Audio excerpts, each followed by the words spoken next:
আসসালামু আলাইকুম, ঈদ মুবারক, শুভ সকাল। ভাই আমি আজকে একটা কথা কইলাম ভাই, আমি মূর্খ মানুষ, বেশি কিছু কইতে পারি না, কথা মিলাই কইতে পারি না, যদি ভুল টুল কইতে ভাই মাফ করে দেন। দেখেন ভাই, আজকে এক জিনিস কীর্তি হইল বুঝছেন। আমরা ভাড়াটা আমাদের মনে 50টা বাড়ি হইব। এই 50টা বাড়ির মধ্যে ভাই মুতে 60টা মানুষ আছে নামাজ পড়ার লাগে, ফজর নামাজ পড়ার লাগে ভাই। আমি সহ ভাই 60জন মানুষ আইছি, আর পুজো সহ 5জন। দেন আমরা 5জন মানুষে মসজিদে নামাজ পড়লাম আমাদের ফজরে।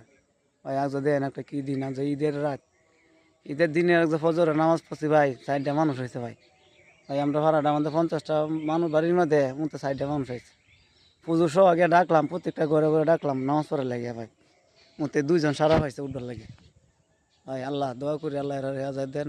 আল্লাহ এই ভাড়াটার মধ্যে ভাই এমন একটু হয়েছে ভাই, নামাজ পড়তে হয় না। এই যে দেন ঈদের ছুটিতে বাড়িতে আইসি, হ্যাঁ তারই বললাম ফুজুরের লইয়া মনে করেন 15-16 জন লোক হয়েছে। দেন এত বড় ভাড়াটা আমাদের 16জন মানুষ হয় ভাই, তারা করি মানুষ আই পারছে না ভাই। আর ইফতারের সময় মানুষ দল হয়ে রে, কার আগে কে লাগাবো ভাই, কাজে লাগে ইফতারের সময়।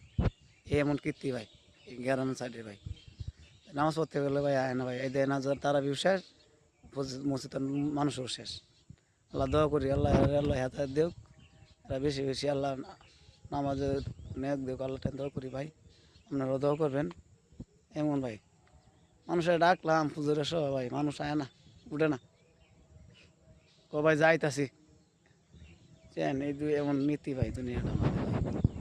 এই মসজিদটা ভাই কিবা চলবো ভাই আল্লাহ জানে। মানুষ তোর নিষ্ঠুর মানুষ ভাই। ভাই দোয়া করেন ভাই, আমি আল্লাহর রাস্তায় গেছি, যে আমি ভাই আল্লাহ আমার কত লোক হেদায়ত দেয় নামাজ পড়ার লেগে, মানুষের সাথে সেবা করার, বাপ মার সাথে সেবা করার লেগে। আপনারা দোয়া করেন ভাই, সবার জন্য সেবা করতে পারি, সবার কাজে যাই এগিয়ে যেতে পারি ভাই। দোয়া করেন ভাই। আসসালামু আলাইকুম রহমতুল্লাহি ওয়া বারাকাতুহু।